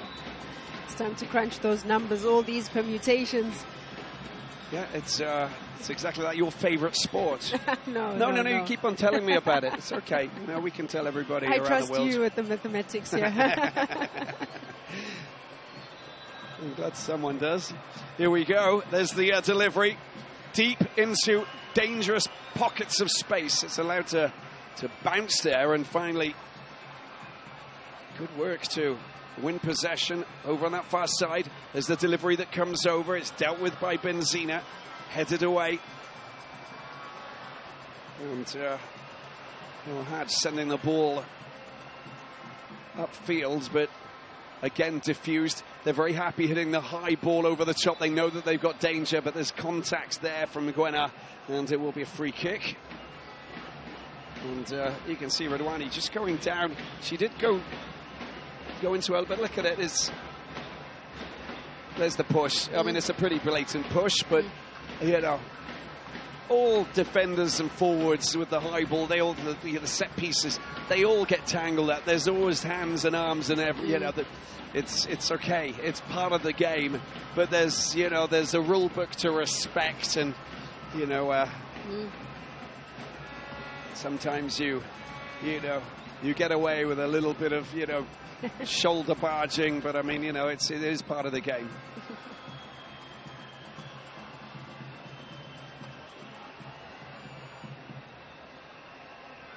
Gwenna's frustrated, I think. You know, she's a player who's got so much talent, but when she's not being given that little bit of space, and she doesn't need too much space, then it is a complicated scenario. Tag now picks it up, sends the ball down there. This is going to be won quite comfortably there. That's really good defensive work coming from Dembele. From Ndai. Just solid as per usual, coming across and diffusing the danger. Yeah, good cover, matching Shabak's speed as well. Just not making any mistakes. Well, the red card for DR Congo with Fallon Pambani in the 69th minute for DR Congo. So Zambia with an extra player on the pitch, but still leading by 1-0. It does make life a lot more complicated for DR Congo. There's the push. Mabet made sure that was very visible to the referee. And Rabat will send this over, high over towards any of the forward players, including Mabet.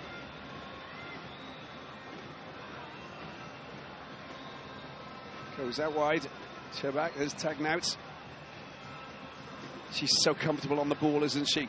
Is Mabed chops it over the top there. Is there contact? Well, no. Just a little stumble and falling into the defender and picked up over on that far side. There's good running, very good running coming from Babu.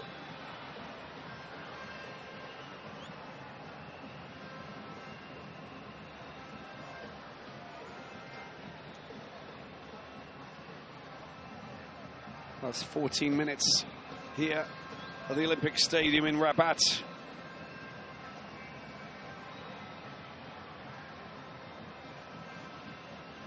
We go to Group B tomorrow.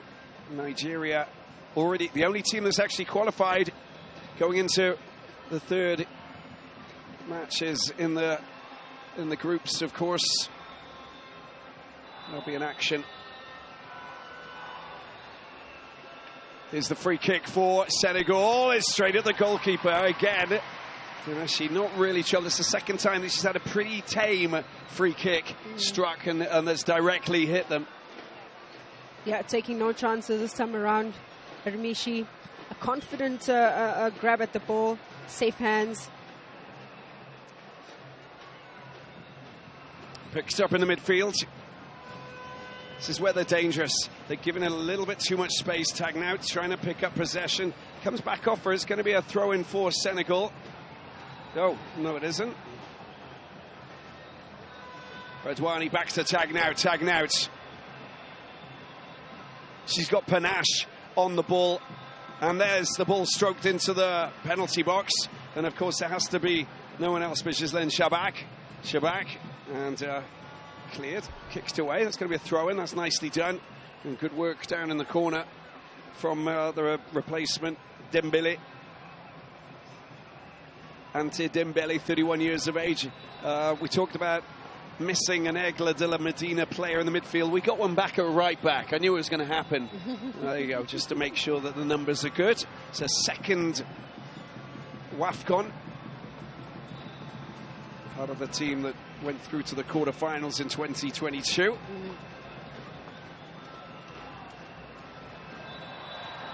there's a strong challenge by Korkafal. And a yellow card as well. That's the fourth yellow card for Senegal with Malado, Ndai. And that resulted in the penalty.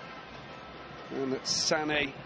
And now foul and a free kick that will well, they'll be licking their lips in anticipation with this position of a free kick. Amanda thinking right, We've got Yasmin Mrabet, who's going to be over at the far post, who's going to be trying to swoop down to latch onto this. But they could also drill it right through that large gap. And as I said, in front of the goalkeeper, if you've got the running players coming through. So I don't know what set pieces they've been working on. I don't know if you've been doing any spying to see what they've been up to, but something's going to happen here. I think maybe a decoy run, maybe just a ball over the top, but it's important now for Senegal, in as much as they're picking up their markers, the second ball is equally important for them to block. It's all about clearing it. But of course, Ghislaine Chabak is going to be lofting this in with that sweet right foot of hers. There it is, into the penalty area. Anybody there? There's a chance for a shot, but it's too many Senegal players. Is Chabak unable to get that moving? Chabak under a lot of pressure. That's nice work. And that's a good opportunity. She's in an offside position. Unfortunately, this will not count. And even if it's gone into the back of the net, that is definitely offside, unfortunately. I wanted to just continue commentating, but it was blatantly about 2 or 3 meters. And I get excited about, commentating goals, as you know, Amanda, but I couldn't get...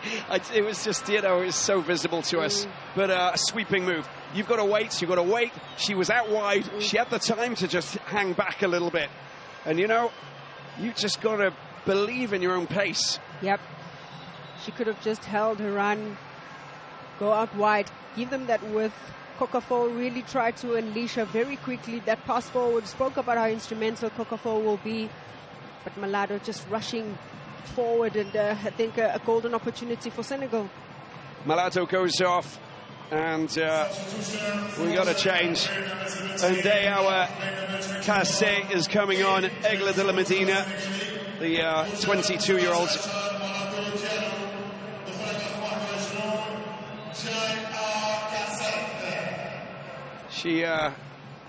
She put in a good shift when she came on against the DR Congo in the second half. There was lots of changes that were made, of course, because they were sitting on that very comfortable cushion of 4-0. And when she did come on, there's a yellow card that's gone to Chabak. Just for that challenge. The captain picking up a yellow card. She's not the player you want to be missing out in a game going into the knockout stages. That's clumsy. Flying in late and just crashing down on Sek. Bineta Sek. No intentions of getting the ball either. There's a chance here for Senegal, and again there's a chance. It goes up in the air, and a scramble to try and pick up possession. 2 players down in the penalty box, but it's taken quickly, and they're moving forward. And this is why it's just fast tempo, dangerous stuff. But the referee says no. We need to go and address the player down, the goalkeeper, Mishi. She's not the only one, as you can see, with La Rami, who's also fallen down to the ground.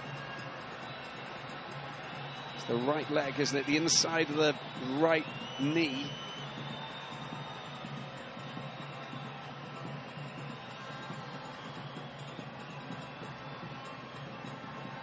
It's the right boot of Mama Diop, just kicking the arm, it looked like. Yeah, that's a nasty kick to the ankle.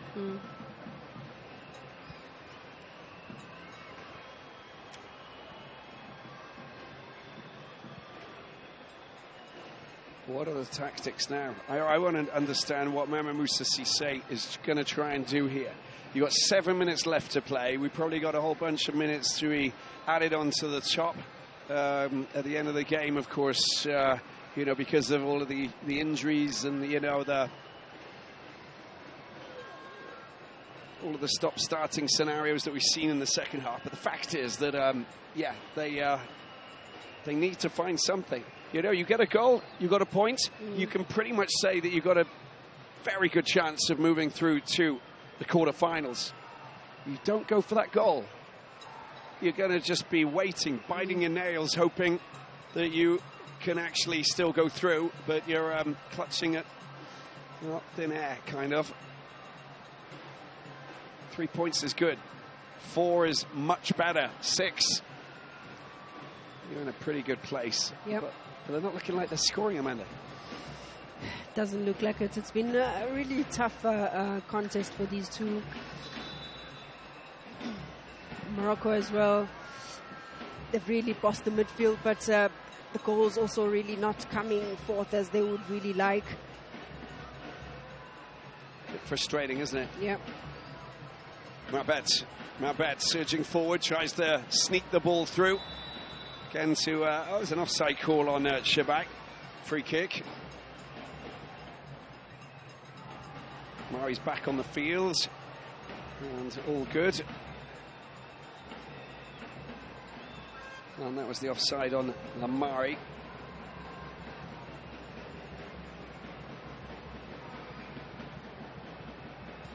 Babu sending the ball deep up in towards the big forwards of the Senegal team. They've not been exploited for their height. They haven't managed to, you know, just get themselves in a good attacking position. It's been a frustrating night for the Lionesses of Teranga. Yeah, I think the Moroccans, especially in that midfield, were quite aware of that first pass forward and the space that they want to explore just behind the defenders. So they're really pushing that high press. Sometimes a counter press, as soon as they release or try to build from the back, they're on their ankles or on their feet. So they've really neutralized that threat. Hence, it's just looking a little bit scrappy for Senegal at this point. And they're hitting the high ball over the top, you know, just wishing. And, you know, you don't want to just, you know, look for, you know, the flick-ons, you know, the simple three-touch, you know, maneuver. And, you know, it's just not working. So they've got to really adjust their plans a little bit and find some kind of a different option, because it's just too predictable, isn't it? Yeah.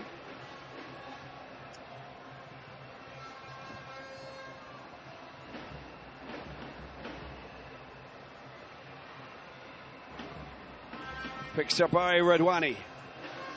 Goes out of play. There's just under 4 minutes remaining. Picked up by the Ever. That's nicely done. It's a decent ball that's been floated across by Korkafal. Another tall player, of course. We're talking about, you know, the tall players in this Senegal team. They've got a few players just close in on six foot, and that's good cluster pressure coming from Senegal, with three players just going to the pass. The ball is passed to the player. Tag now picks it up. Morocco on the attack and coming across just to make sure that's not going anywhere. Again, it's Sawalimata and I, who's been solid in defence and making sure that nothing gets past her, in fact.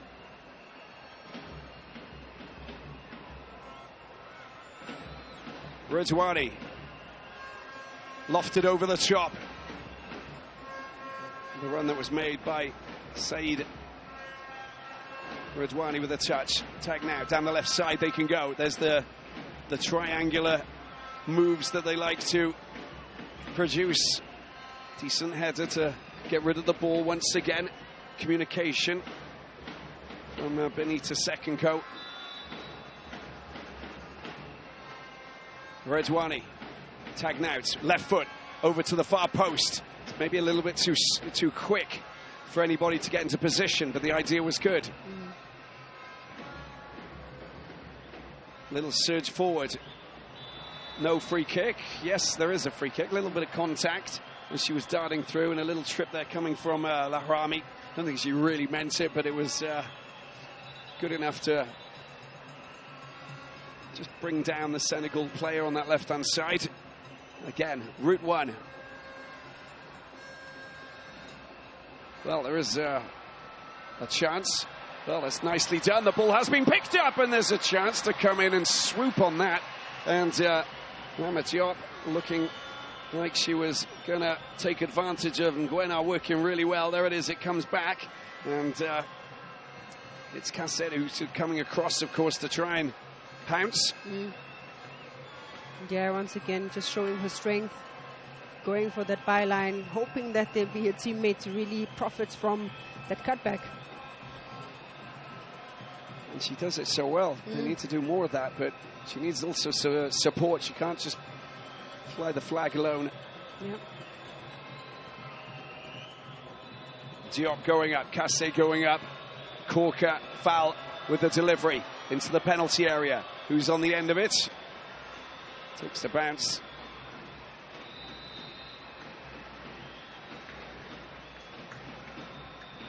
Nakash doing really well to clear the ball, clear the danger. Good pressing from Diakate, and this is what they should have been doing the entire second half. Just really pin them back, force them into making those areas in and around that 18-yard box, as they have, to really try and draw those fouls, resulting into set pieces. 5 minutes to add a time. There's a chance for Senegal, left-hand side. Who's going to tidy that up over on this? That's the idea was good. It does come out to the right-hand side. Here's picked up by Dembele. Dembele with urgency. Is there anybody going to get there first? Well, the goalkeeper comes out, misses the ball completely. It's still Senegal in attack, but the cutback pass just goes straight to Morocco, who just race out of their own half. And, well, again, they unable to get hold of the ball. There's a player down, there's a goalkeeper down. The referee needs to address that, which he has done. Shamirad Nabado, a wonderful Ugandan referee, of course, who we've seen in so many big competitions, doing a fantastic job as usual. Yeah, she's brilliant. Diop's down and Mishi's down.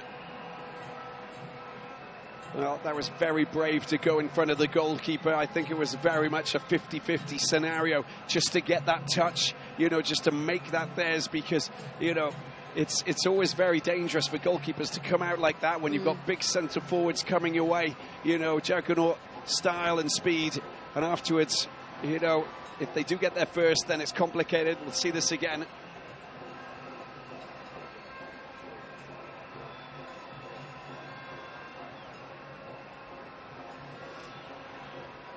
It's quite obvious that goalkeeper Ermishi completely misses the ball and goes for Diop's head, and maybe that's where the point of contention is. But Diop as well, a very smart striker, knows exactly where to go, just putting herself in a position where it could be 50-50, as you say.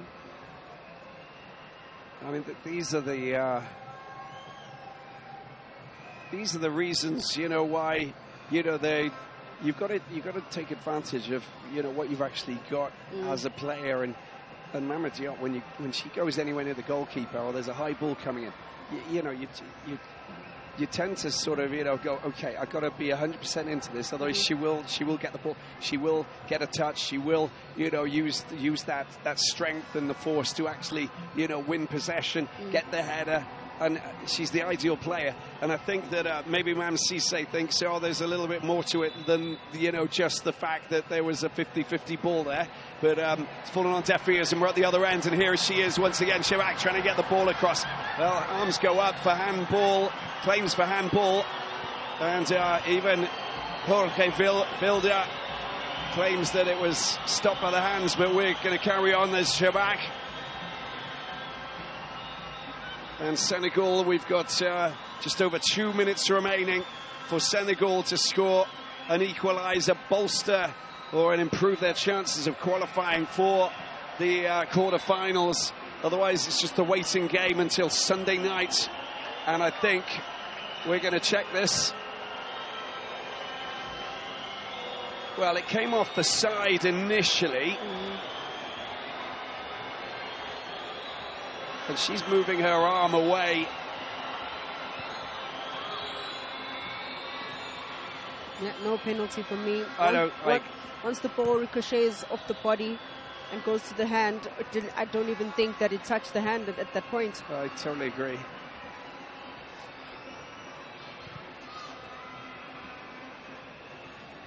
Diop with the flick. That's nicely done. That's what you want from your forwards. Good protection of the ball. High ball coming across. It's dangerous. Look at Emishi coming out. And she comes out and does a sterling job. A little bit clumsy with the challenge coming over from the left-hand side. And she'll go down knowing that we're deep into added time. But at the same time, you know, she doesn't look like she's 100%. But the yellow card's going to be dished out.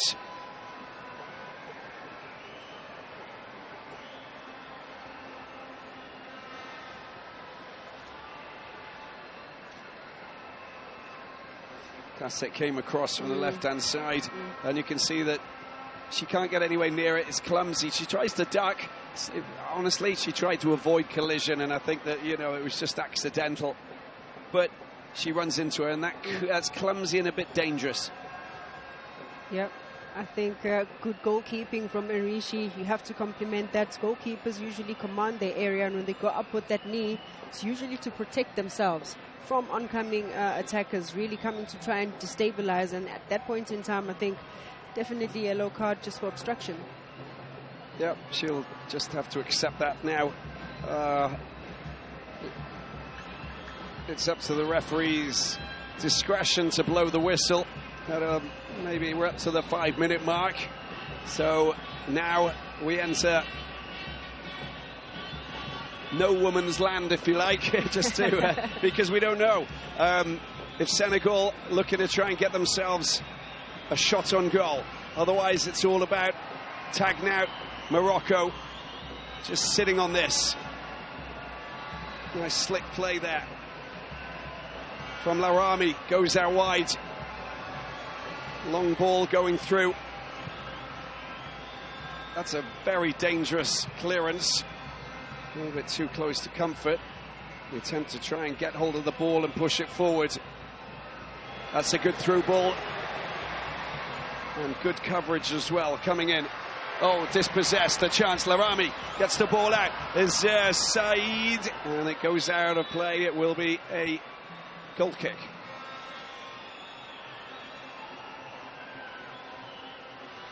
Time is running out. The Moroccan bench, the Spanish coach, Jorge Vilda, is ready to celebrate qualification for the quarterfinals.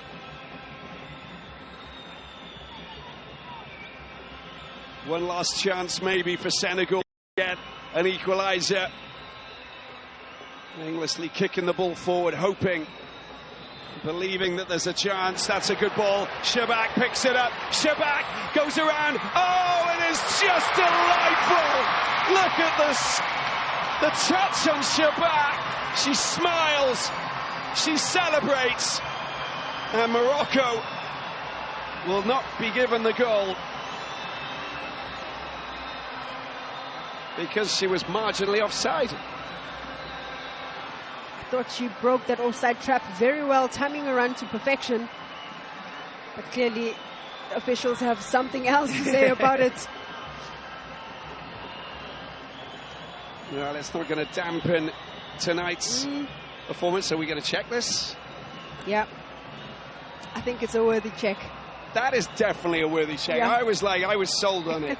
I was sold on it. I was, you know, thinking she raced onto that. That was, she you know when players, they know normally. Yeah. She knew, you know.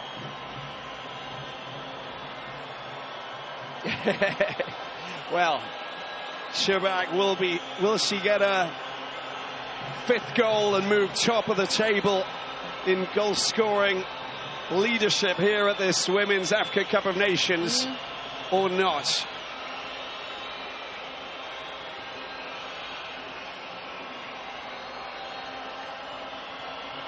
Zambia have beaten DR Congo 1-0. So regardless of the scenario, if it stays like this here, Senegal will finish and go through as the top team in Group A.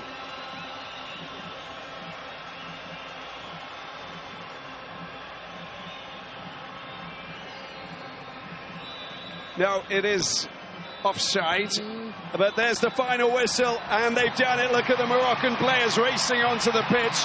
They've survived a difficult test against Senegal, but they've managed to beat them twice now in the last 2 editions in the group stages of the Women's Africa Cup of Nations here in Morocco. The hosts will go through as the Group A winners into the quarterfinals.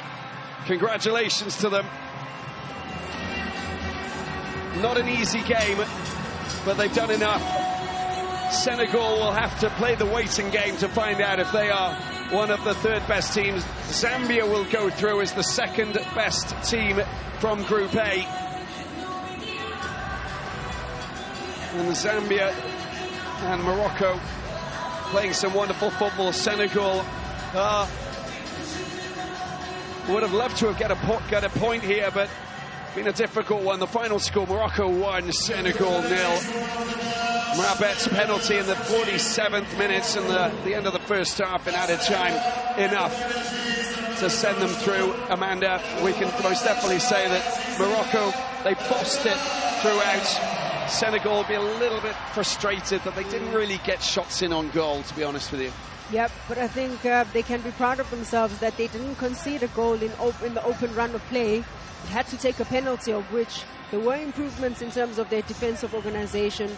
But once again, the Moroccans just showing their experience, showing how versatile they are, sticking to the game plan, their identity as well, but also those subs. There's no point in time in the game where the tempo dropped. They just kept setting the bar higher and higher, even in the absence of Saudi coming on from the bench. Yeah, we didn't even get Masoudi coming on. There were certain players. Metza didn't come on either. So, you know, I think that there are things that could have changed. But out there today, we have our women of the match. It is Aziza Rabat, the central defender, 39 years of age. Oh, look at the smile. What a brilliant moment for her. Totally deserved. Marshaled the back like a boss. Like a boss that she is. In the first game, she committed a serious mistake, which ended up, as a result, being punished, and they scored. But of course, I think the defense of the Moroccans, they really did well. Every game they progressed, they seemed to get a little better. But I think also I would have threw a name in that pot for Jredi, who I thought was just impeccable in front of goal. Yeah, dangerous as ever, and Tag now working a magic down the left-hand side. They had it was a tricky one, wasn't it, for Senegal, because, you know, they just weren't able to play the game that they would have liked to have played, and it was because of Morocco just upsetting the party and, you know, making it difficult for them. Yeah, and the stats are alluding to that. Moroccans dominating that ball possession at 63%, and the 36 to the Senegalese. The total shots, a little bit of improvement from the Senegalese from the 2 that they had in the first half to now a total of 5 as opposed to the 10. But it's that passing accuracy that really allows you to dominate the game at 79% for the Moroccans. But for me, it's the fouls. A very, very combative battle with the yellow cards at 5 for the Senegalese and 2 for the Moroccans.